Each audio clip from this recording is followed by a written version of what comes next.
بله سلام علیکم، بفرمایید. سلام علیکم. علیکم السلام و رحمت الله و برکاته. خسته نباشین قربان. سلامت باشید. عبدالله هستم از آذربایجان.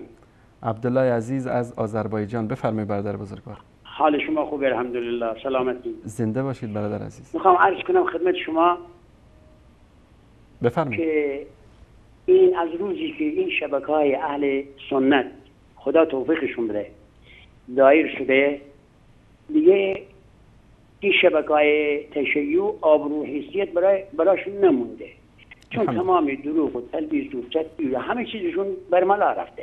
الحمدلله. اینا تو منجلاب گیر کردن، نمیدونن چیکار کنن. به خدا الان تو قوسط خودشون یک بلمشوی توشون افتاده، خودشونو گم کردن که انشالله بدتر از اینم میشن. و هجوم آوردن اهل تشیع برادرانی که وقت دنبال حقیقتا و اومدن راه راست انتخاب کردن، بیشتر اینا را گمراه کرد و بیشتر اینا را گم کرده تو خودشون. الحمدلله. درود به شرفتون، درود به شرف اون شبکه‌ای که واقعا آدم رو به راه راست هدایت میکنه.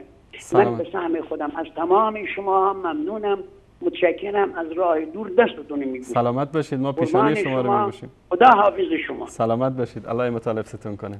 تشکر از شما، خدا نگهدارتون. حين ولدت